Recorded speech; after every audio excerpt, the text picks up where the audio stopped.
Buksan ang YouTube Studio app. At sa bandang ibaba, i-click ang content. Pagkatapos, i-click ang video na gusto mong palitan ng thumbnail.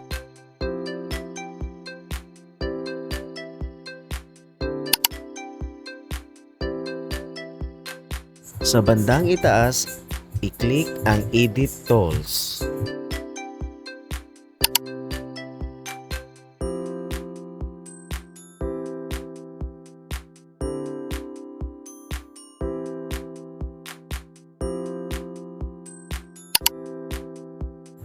Dito sa bandang ibaba, i-click ang Change. Pagkatapos, i-click ang picture na gusto mong i-upload. Na-upload na ang bagong nating thumbnail. At bago natin i-click ang done, may gusto muna akong i-share sa inyo.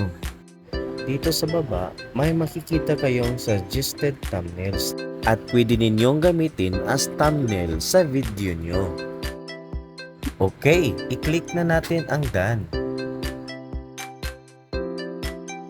Pagkatapos, i-click ang save.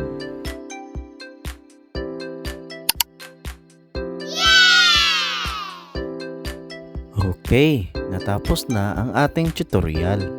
Kung meron kang natutunan sa video na ito, huwag kalimutan mag-like, comment, at i-share. At mag-subscribe na rin sa YouTube channel ko para laging updated sa mga panibagong videos. Salamat po sa panunood. Kita-kits sa next video.